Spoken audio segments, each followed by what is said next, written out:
desde el ojo hasta el papel, y sordas palabras que conspiran incesantes contra mí, me llevan preso ante ti, sin argumentos, sin sentencias, sin oír. Hola, ¿qué tal?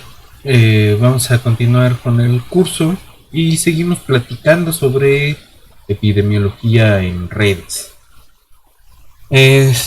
El día de hoy vamos a visitar un par de modelos en NetLogo que tienen que ver con remoción de nodos, reconexión de nodos y pues finalmente dinámica epidémica, que es lo que nos interesa. Nada más como ejemplos, ¿no?, de cosas que se pueden hacer en red. Estuvimos platicando la vez pasada respecto a algunos aspectos matemáticos de la teoría de redes.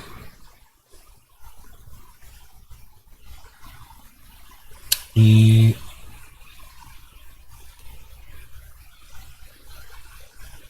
pues estaremos mencionando algunos más, ¿no? Entonces,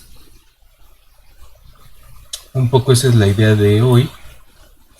Los aspectos matemáticos los estaremos platicando un poco, garabateando en el terreno electrónico, y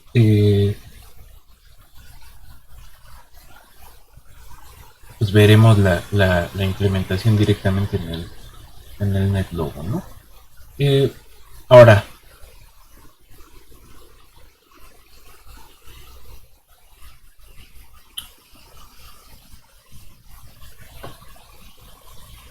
¿cuál es la forma que debe tener una red para representar contagios efectivos? Eso lo empezamos medio a discutir la vez pasada, pero no con mucha profundidad, ¿no? Entonces, alguna de los modelos de redes complejas, ya sea con esta característica media fractal, o con no de ser libre de escala, o con esta idea del mundo pequeño, esos corresponden a algún tipo de contagio. Pensemos concretamente en enfermedades de transmisión sexual, ¿no? De eso no hemos hablado casi, pero ahí incluso los modelos de cajitas, pues tenemos que plantearlos de manera distinta. ¿No? Tenemos que plantear no nada más poblaciones susceptibles, infectadas, sino qué tipo de infectado, ¿no?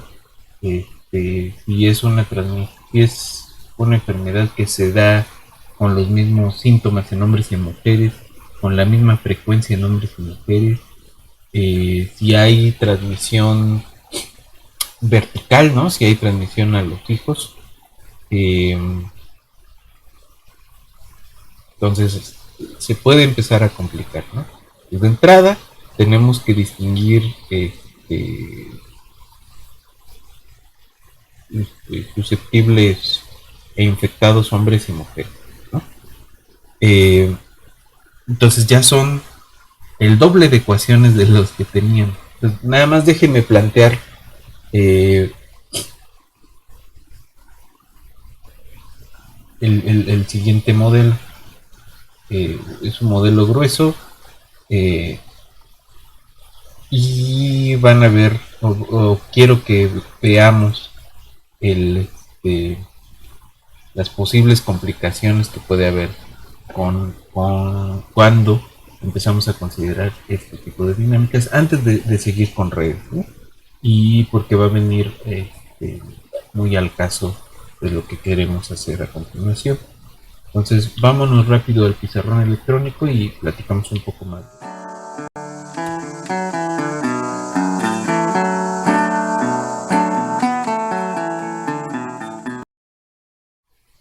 Ok, entonces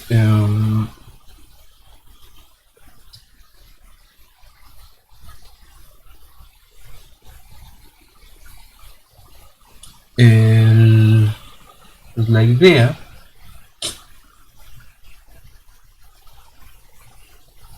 es que hablemos primero de eh, enfermedades de transmisión sexual y qué tiene que ver eso con redes, ¿no? Cómo lo modelamos con una red, ¿no? Entonces, pensemos, por ejemplo, en un modelo más o menos sencillo, que es el de la gonorrea, ¿no? Entonces, gonorrea, tenemos poblaciones susceptibles, una población infectada. Generalmente los infectados tienen síntomas y una vez que el susceptible se infecta, se cura con algún, podríamos meter aquí un tratamiento, ¿no?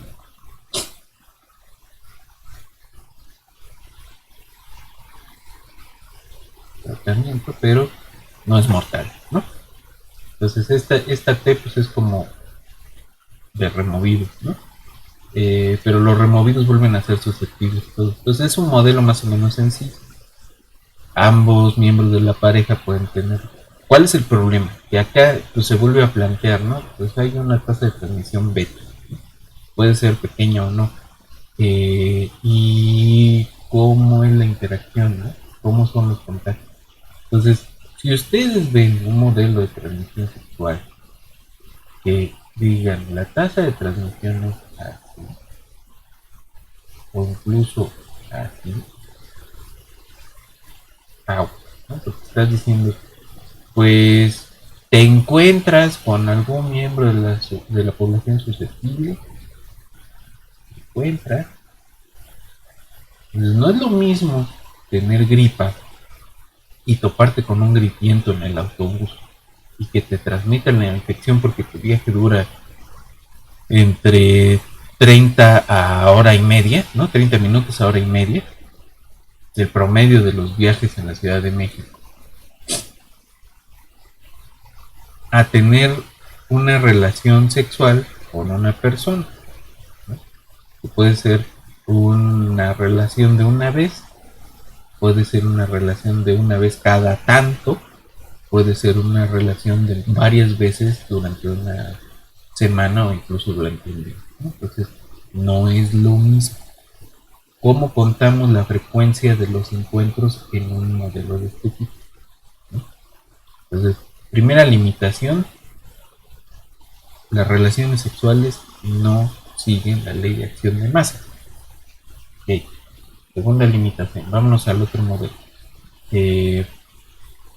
Vamos a hablar de virus de papiloma humano, ¿no? Entonces, el virus de papiloma humano es una infección que tiene varios tipos.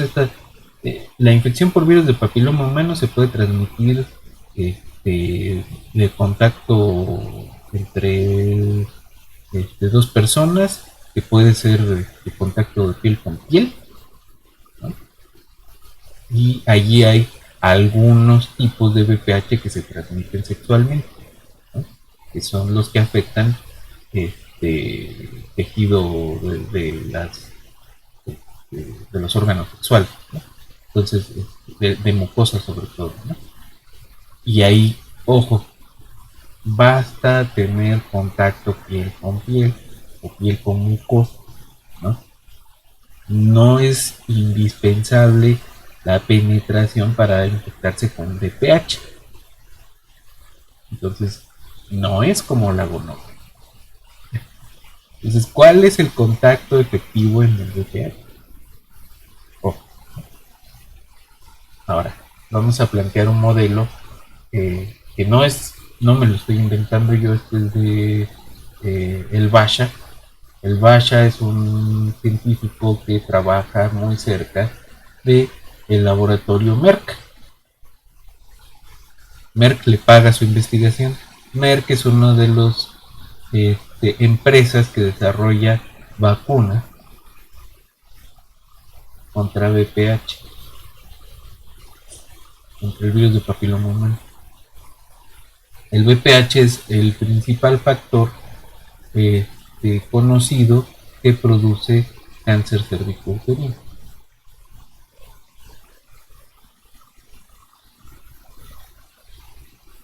La vacuna lo que hace es inactivar, este, perdón, inocula con este, proteínas inactivadas que se parecen a las del VPH, y lo que hace lo que vende es que protege contra contraer el cáncer cervicouterino. Entonces es un modelo importante en ese sentido, ¿no? Gente que está cerca del desarrollo de vacunas, y por lo tanto también del desarrollo de una estrategia para este, controlar el cáncer cervicouterino. Ahora, ¿qué es lo que dice el BASH? Bueno, el VPH se da en hombres, ¿sí? Pero generalmente los hombres no mostramos síntomas, ¿no? Somos asintomáticos, somos portadores asintomáticos.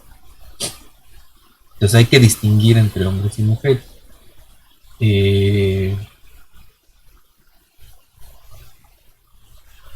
Los hombres generalmente desarrollan algún tipo de lesión que es tratable, ¿no? Y que es fácil de detectar, ¿no? Entonces no hace mucho sentido distinguir entre portadores asintomáticos y portadores sintomáticos. Entonces él únicamente habla de hombres infectados, ¿no? Pero en mujeres podemos tener portadoras asintomáticas y portadoras sintomáticas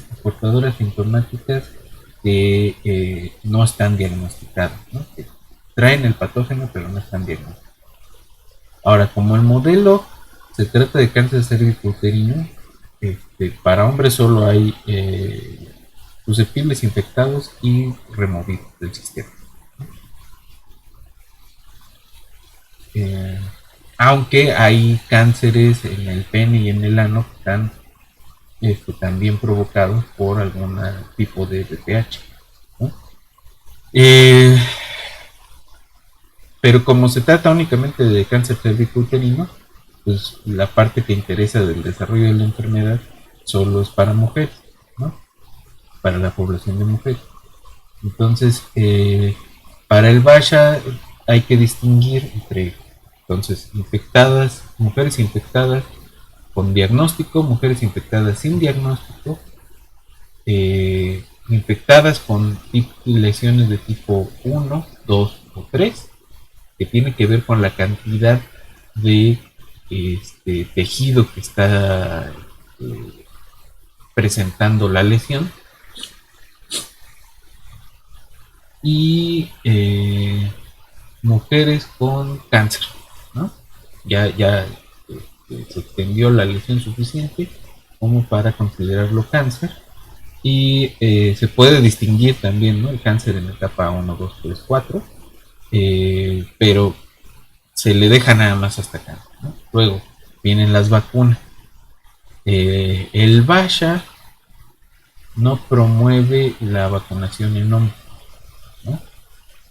Sino porque además se trata de una vacuna que es específica, y por lo tanto vimos la vez pasada, hace 2 clases, que puede provocar un reemplazo de cepa patógena inducida, ¿no? Entonces no es específica a las 2 cepas más, a los 2 tipos de VPH que son más frecuentes, y a otros que son un poco menos frecuentes, ¿no? Entonces es específica y no es perfecta, ¿no? Entonces lo que dice el Basha es que puede o es cercana a una vacuna perfecta si el diagnóstico se da a tiempo. Entonces él dice, pues si la mujer se realiza frecuentemente y hace ahí un análisis de con esta frecuencia funciona así, con esta frecuencia más alta funciona esta. Eh, pero, y ahí es una consideración, ¿no? Las razones por las cuales, o sea, la frecuencia con la que se hace el Papa Nicolau en México, en promedio es una vez cada 3 años, ¿no? Y esta gente dice, pues, si fuera 3 veces al año, entonces tendríamos diagnósticos buenos y la vacunación se acercaría a la vacuna perfecta. Esto supone que los servicios de salud son de tal magnitud que las mujeres pueden asistir a hacerse el Papa Nicolau 3 veces. Supone además que este examen, que pues está lejos de ser una cosa no invasiva, ¿no? Pues quedan ganas de hacérsela 3 veces al año. Entonces, allí hay que tomárselo con pinzas, porque además pues, nos metemos en un rollo de acceso a la salud, por un lado, y por otro lado, este, la cuestión de que seguimos dejando un la mitad de la población, somos los hombres, este, con el factor patológico allí. Nosotros somos el vector en esta enfermedad. Eh, y ojo, nadie se atreve a hacer un modelo de tipo vectorial diciendo que los hombres somos el vector del VPH o del cáncer cervicuterino. Entonces, hay un montón de cosas que pues son al menos criticadas. Pero bueno, entonces, ¿qué es lo que dice el Basha? Tenemos, digamos, infectados hombres, susceptibles hombres, susceptibles mujeres, infectadas mujeres, sin diagnóstico, que lo vamos a dejar así, infectadas o mujeres infectadas con diagnóstico, que le vamos a poner D, hombres que se recuperan de la infección, ¿no?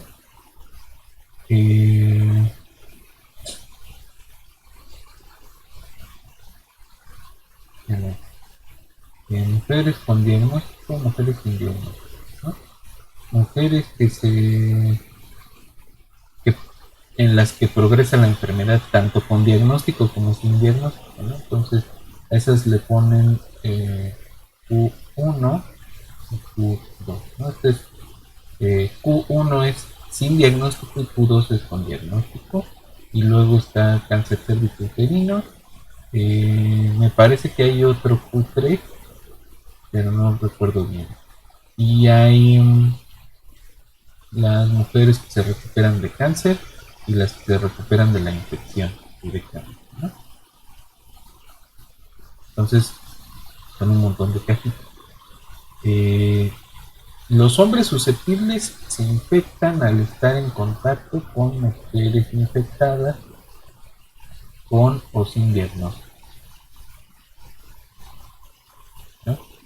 Las mujeres susceptibles se infectan al estar en contacto sexual con hombres infectados. Eh,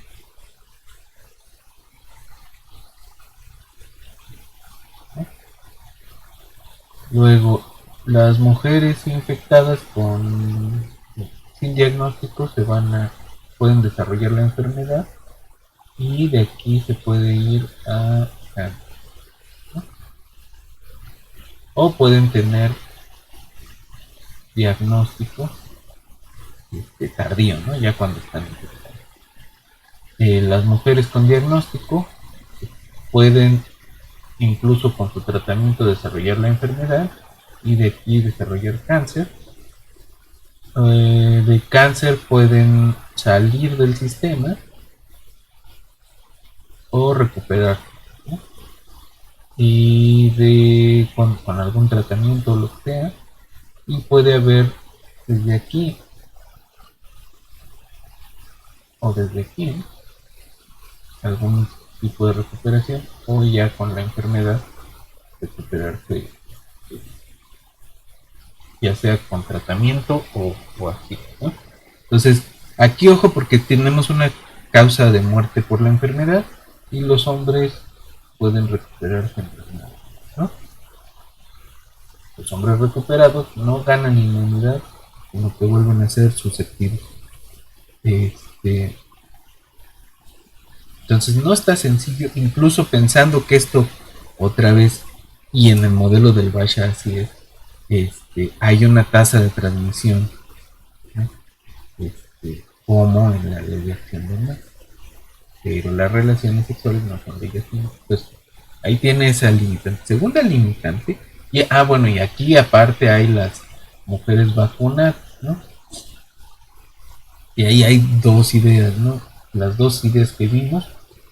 La vacuna puede darse antes de ser susceptible, ¿no?, antes de que entren al sistema, y eso es generalmente el esquema que se está manejando, ¿no?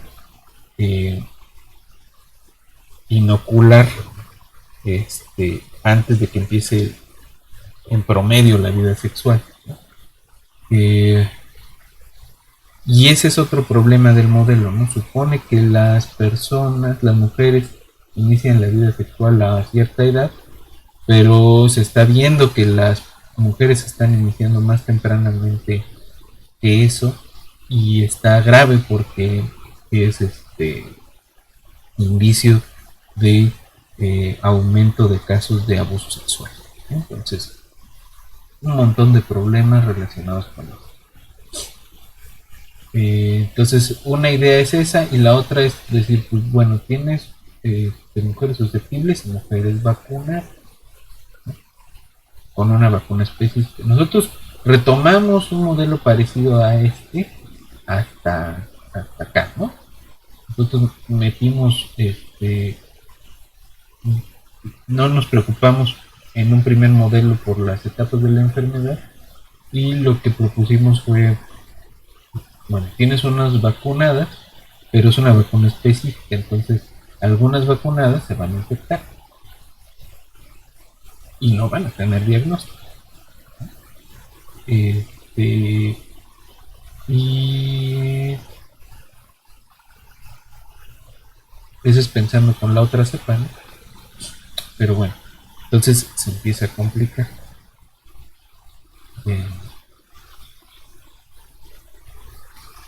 Tenemos esos dos problemas, ¿no? Uno, los contactos efectivos.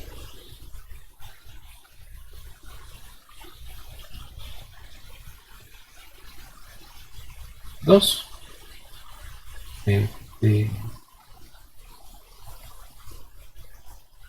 la vacunación, cómo funciona, ¿no?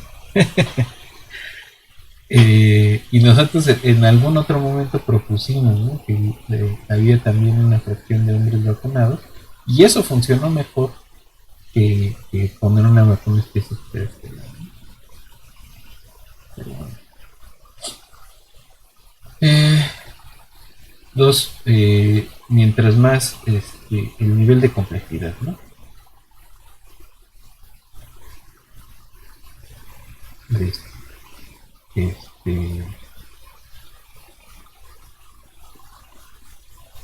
Entonces, mientras más se describe la enfermedad, más cajitas vamos a tener, y Pues aquí de cuántas ecuaciones estamos hablando, ¿no? 1, 2, 3, 4, 5, 6, 7, 8, 9, 10, 11, 12. Y el Bash hace trampa, ¿no? Dice, ahí les va el modelo con 12 ecuaciones y luego podemos considerar redundantes estas y estas y acaban con 9. ¿No? Según yo, las redundantes son las de hombres recuperados, y mete a las mujeres en una sola caja de infectados, una sola caja de enfermas y una sola caja de recuperados, ¿no? Este, mete la vacunación como otra caja y ya, ¿no? Entonces lo reduce de 12 a 9 ecuaciones y esto debería ser una maravilla, pero ojo, reducirlo a 9 ecuaciones estamos diciendo, pues hay información que no importa, ¿no? Entonces, con el peligro de que estemos tratando BPH como gonorrea con vacuna, ¿no?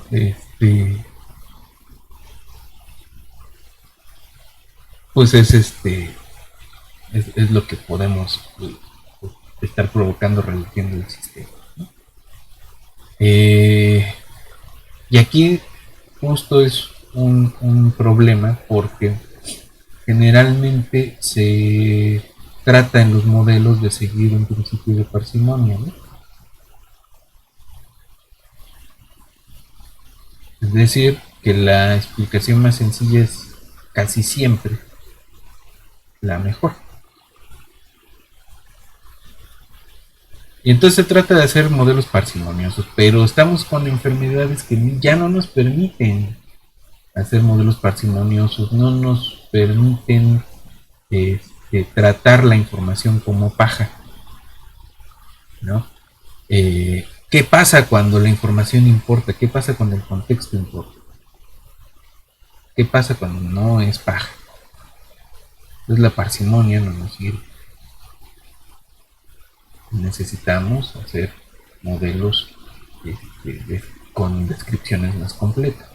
Y las ecuaciones diferenciales, con todo su poder, probablemente nos están reteniendo, ¿no? Con los dos problemas. ¿Quiénes son los contactos efectivos? Y pues hasta qué nivel de información vamos a requerir. Entonces, probemos con redes. Probemos con redes. Hay un tipo de red que se llaman bipartitas.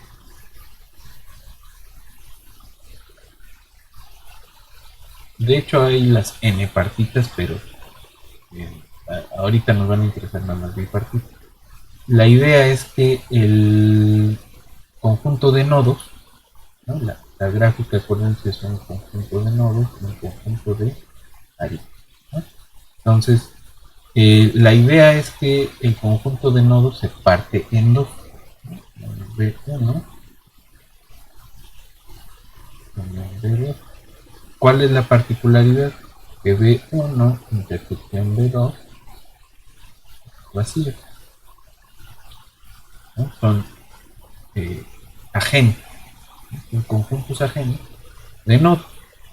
Y la idea es que las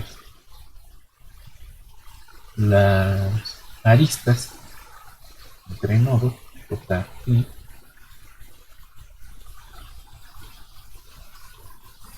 van a ser solo si, o sea, van a estar en el conjunto, dos nodos van a estar relacionados y solo si uno está en uno de los conjuntos y el otro en el otro, ¿no? Es decir, tenemos una separación de los nodos de tal forma que las relaciones se dan solo entre estos de aquí y estos de aquí, entre sí mismos, entre los mismos de su conjunto, no están relacionados. Entonces, ejemplos de relaciones que podemos modelar con bipartita.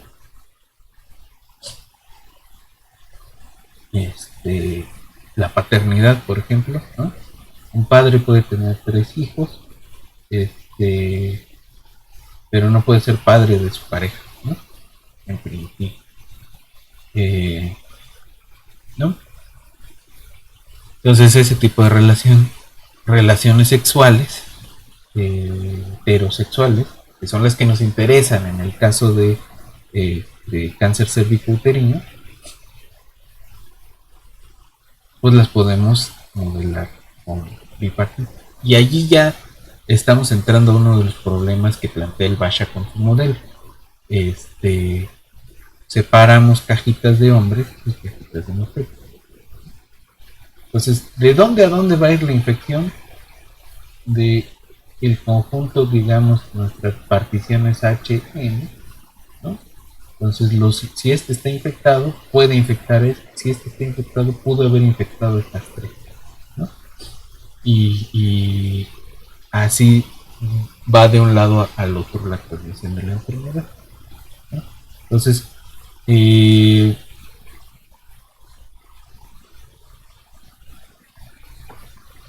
las tasas de transmisión entonces se dan con estos contactos que sí son efectivos, ¿no? Ahora, son relaciones temporales, ¿no? Entonces, ¿cuál es la dinámica que va a haber? Pues que va a haber remoción de aristas y en algún otro momento puede haber nuevas aristas, ¿no? Entonces, esa es la parte complicada, ¿no? ¿Cómo formamos la red? La red no puede ser estática. No puede ser estática, al menos en el tiempo que nos interese, ¿no? Entonces, vamos ahorita a ver unos modelos estáticos en NetLogo y otros que no lo son tanto, ¿no? Entonces, vámonos rápidamente al NetLogo a ver modelos de redes, ¿no?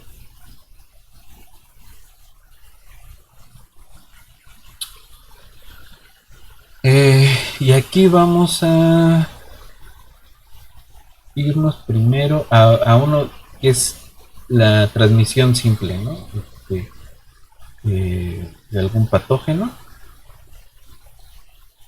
Está en la parte de los modelos de redes y se llama virus en una red.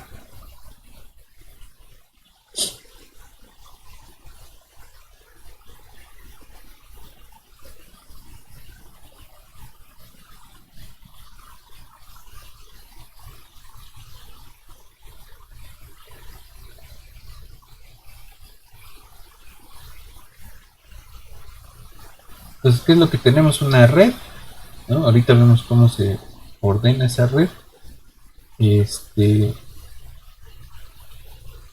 Con unos puntos azules y unos puntos rojos. Los rojos son infectados, los azules son susceptibles. Aquí estamos con una enfermedad que puede dar, si te curas, te vuelves resistente a la enfermedad, ¿no? Vamos a hacer una más chiquita, de 50 nodos. Y inicialmente hay 3 infectados, ¿no?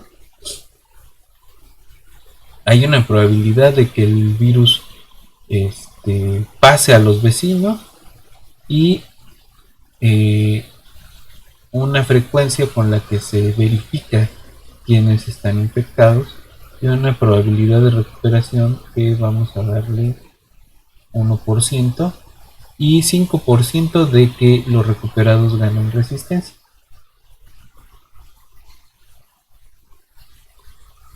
Entonces se va esparciendo, se va esparciendo.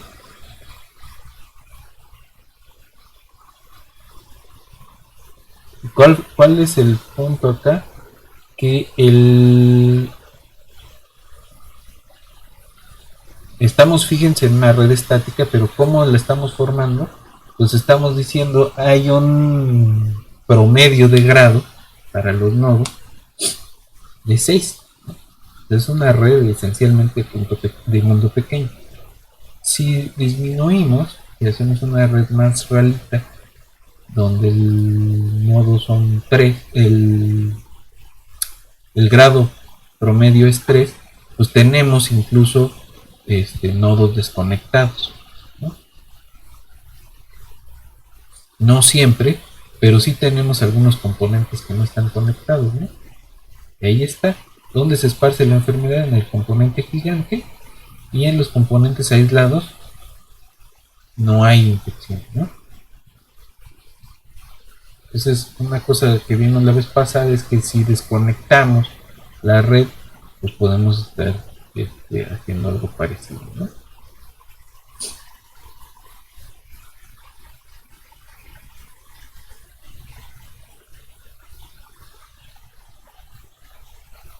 Entonces, ¿cómo se está implementando esto?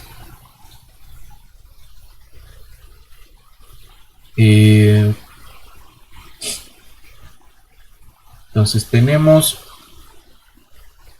tres propiedades para los nodos. En nuestro caso son tortugas. Y son booleanos, ¿no? El booleano si está infectado, si es resistente, y el otro es el número de turnos o de pasos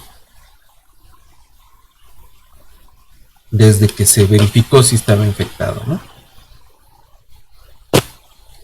En el setup tenemos dos procedimientos, el de la red y el de los nodos, ¿no?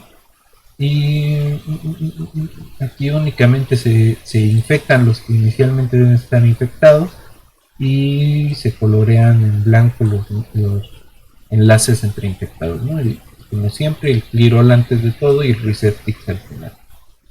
Entonces, ¿cómo se inicializan los nodos? Los ponemos en forma de círculo, creamos el número de nodos que está dado por este controlito, y para esos nodos creados se acomodan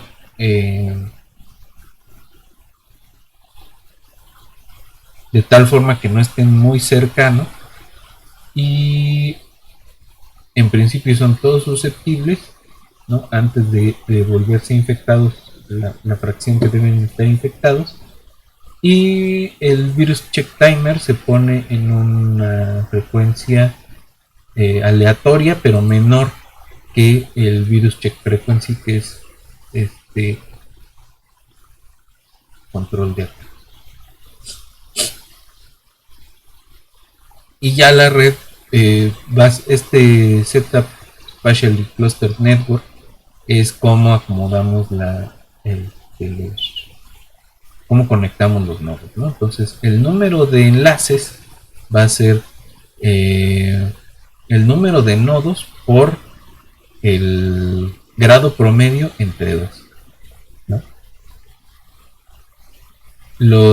Que esta es una fórmula combinatoria que se puede demostrar por inducción sobre el número de nodos, ¿no?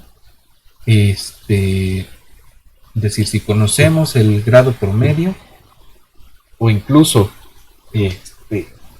todos los grados, ¿no? y hacemos la suma sobre el número de nodos, entonces tenemos el grado promedio.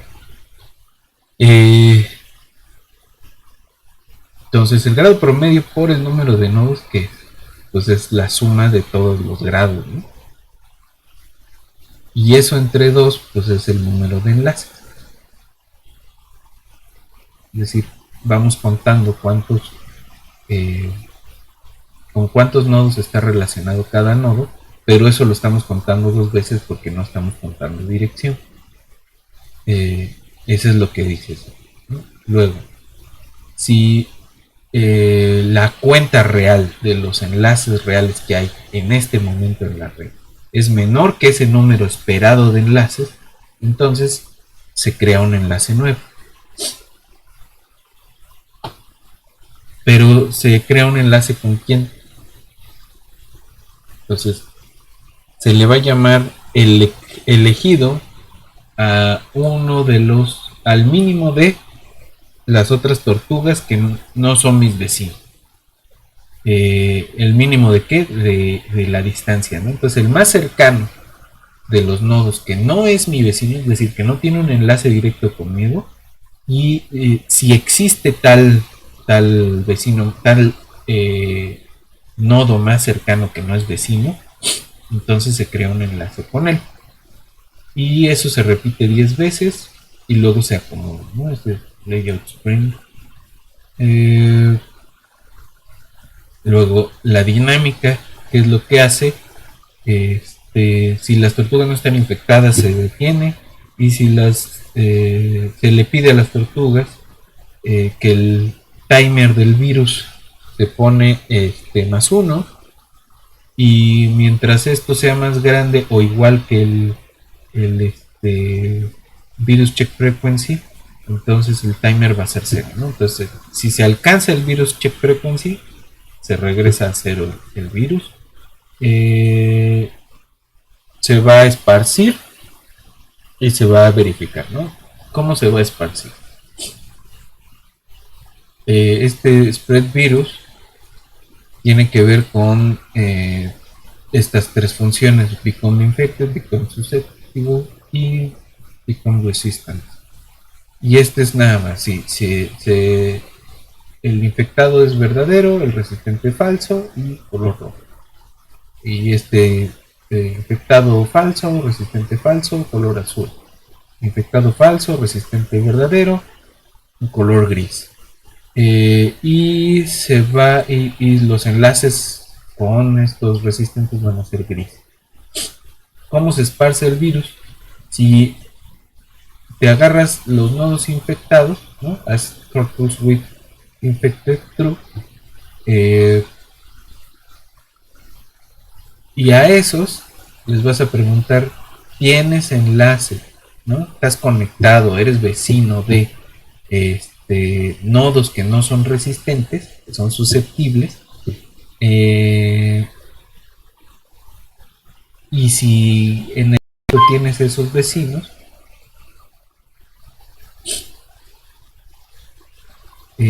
y se tira un aleatorio menor que 100, y si eso es menor que la probabilidad de esparcir el virus, entonces tu vecino se infecta. Fíjense cómo aquí es al revés que en Python, ¿no? Si se acuerdan, en Python se agarraba un nodo, y si ese nodo no estaba infectado, se le preguntaba si tenía vecinos infectados, y en dado caso que le fuera mal en el aleatorio, se infecta, ¿no? Y aquí es al revés, ¿no? Si tú estás infectado, puedes esparcir la infección, ¿no? En el otro era: si tú eres susceptible, te puedes infectar si tus vecinos son infectados. Y este virus check se le pide a las tortugas infectadas, y con virus check timer 0, que se pueden recuperar, ¿no?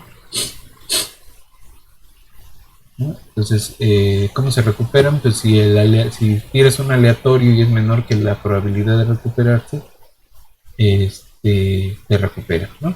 Ahora, puede ser resistente si tiras otro aleatorio y es menor que la probabilidad de ser resistente. En ese caso te vuelve resistente, y en el otro te vuelve susceptible, ¿no? Y eso es todo lo que haces. Dos cosas que hay que ver, ¿no? Que tienen que ver justamente cómo se ven estas grafiquitas. Y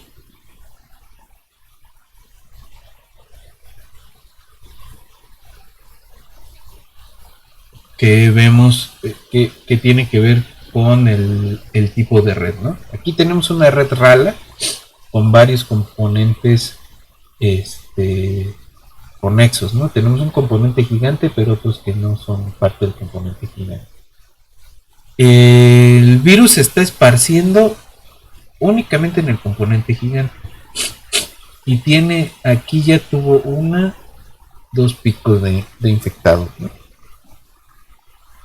Un momento donde parece que se cura la enfermedad, y hay un segundo pico, y luego otra vez. Hay una enfermedad persistente, si se fijan. Aunque de este lado ya podemos considerar que no hay una epidemia, ¿no? Porque hay más resistentes que infectados. De todas formas hay infecciones. Este nodo por acá sigue infectado después de un montón de turnos, ¿no? Y eventualmente se detiene, ¿no? Se va la enfermedad. Ahora, si se transmite con mayor velocidad, ¿cómo se va a ver?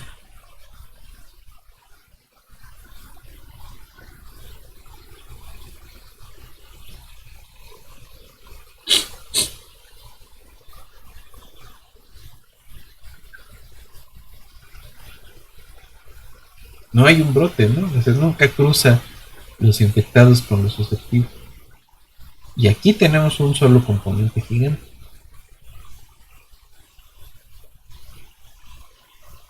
Aquí tenemos dos componentes. Este. Y es el mismo. Esencialmente es el mismo comportamiento, ¿no?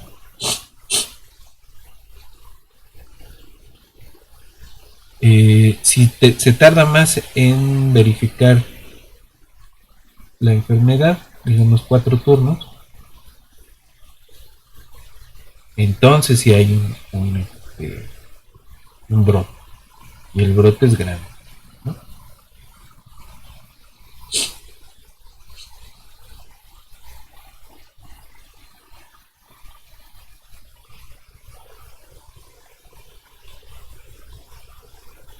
Digamos que tardas 2 turnos en darte cuenta que tienes el virus.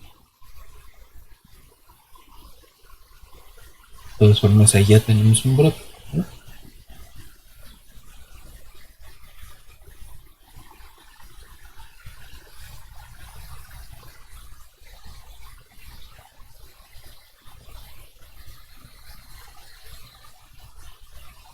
Y ahí está la enfermedad hasta que va creciendo la cantidad de recuperados con resistencia, ¿no? Y en tal caso puede cambiar la dinámica. Pero mientras los recuperados con resistencia sean poquitos, se siguen así, ¿no? Aquí parece que va a haber un cambio, empiezan a curarse, pero oscilan, ¿no? Aquí ya hay más recuperados que infectados y los infectados van a empezar a decrecer eventualmente. Ahí está. Ahora sí.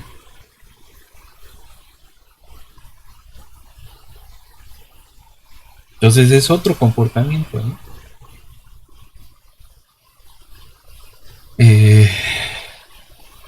Entonces se tarda mucho en mostrar la enfermedad, pero hay una probabilidad más chiquita de infectarse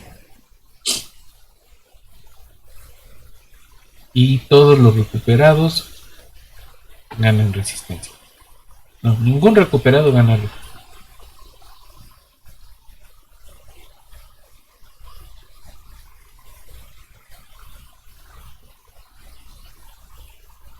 Entonces es muy lenta la velocidad de la que se esparce, pero el hecho de que no ganen resistencia, aunque se recuperen, ¿no? Este es un SIS, pues provoca ese efecto, ¿no?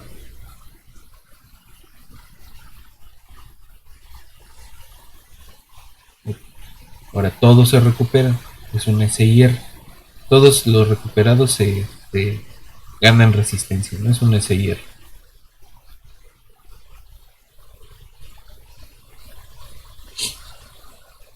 Vamos a ver si corresponden las gráficas con un SIR.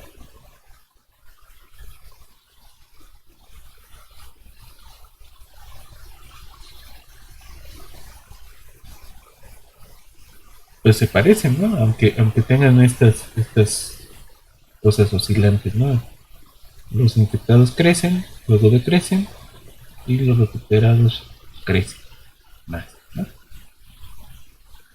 Pero fíjense cómo siempre quedan algunos infectados hasta que van decreciendo.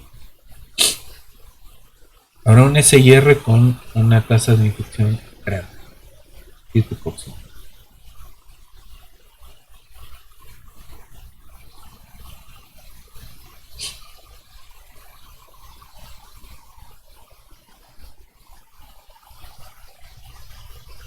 Ahí está, una SIR clásica.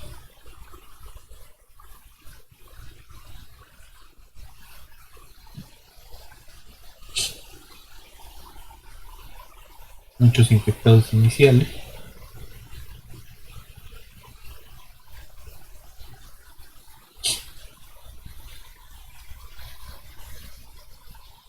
Ahí está.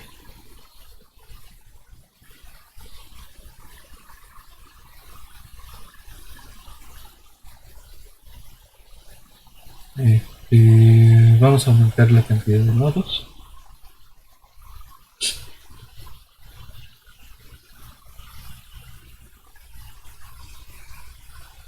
Y es el mismo comportamiento, nomás que más suavecito, ¿no?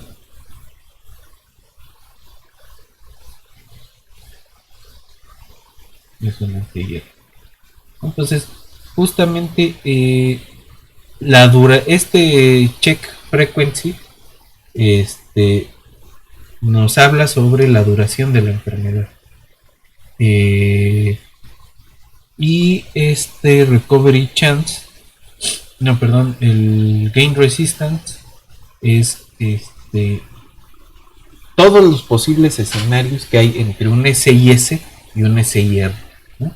Y aquí todavía no estamos hablando de bipartitas, ¿no? Eso creo que lo vamos a tener que platicar la siguiente sesión.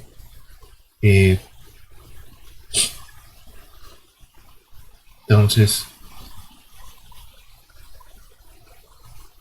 vamos a disminuir, no, vamos a aumentar la posibilidad de recuperarse y el tamaño inicial de los infectados, ¿no? En la población. Sigue siendo un SIR.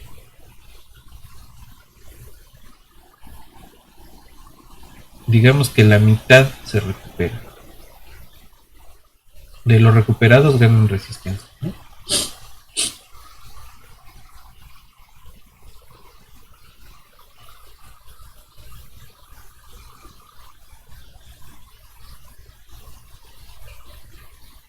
Sigue siendo un SIR pero más lento, ¿no?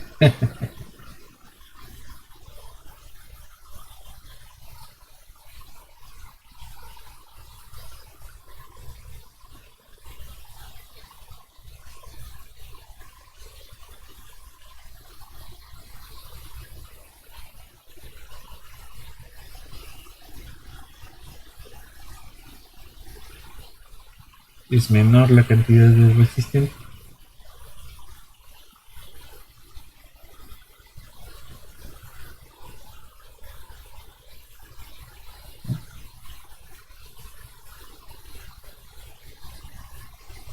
Va a tardar más. Y si dura menos la enfermedad, digamos que dura un turno nada más,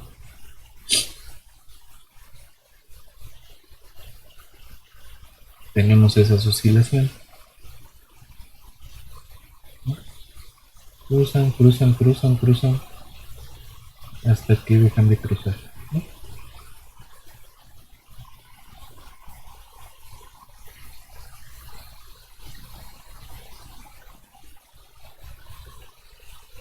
Pues si dejamos que dure menos la enfermedad, se separan menos estas dos ramas de infectados y susceptibles.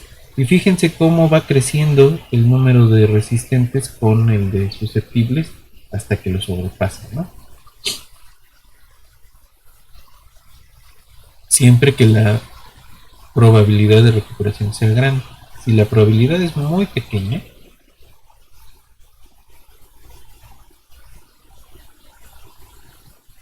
y la enfermedad dura más de 2 turnos, vamos a tener cosas de este estilo, a menos que la tasa de transmisión sea igualmente pequeña.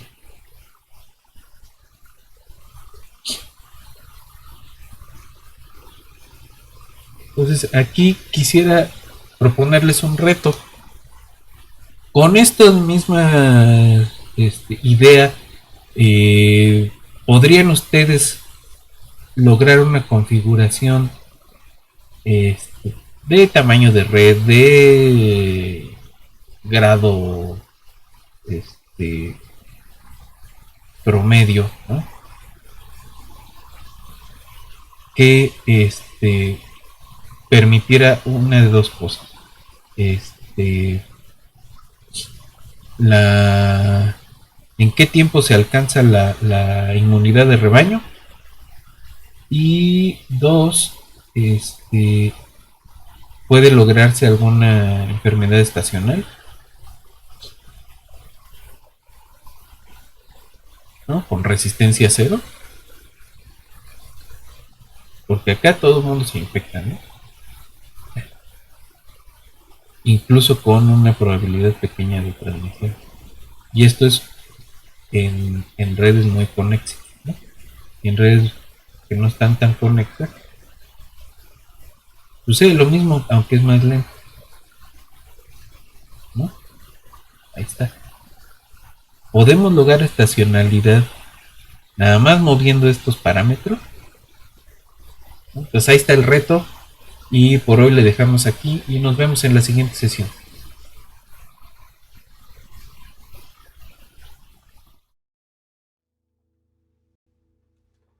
My mom was a tailor. She sewed my new blue jeans.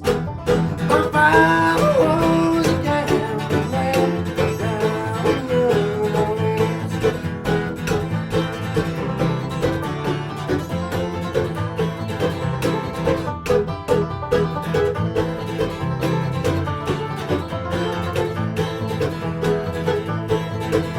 The only thing a gambler needs is a suitcase and a trunk.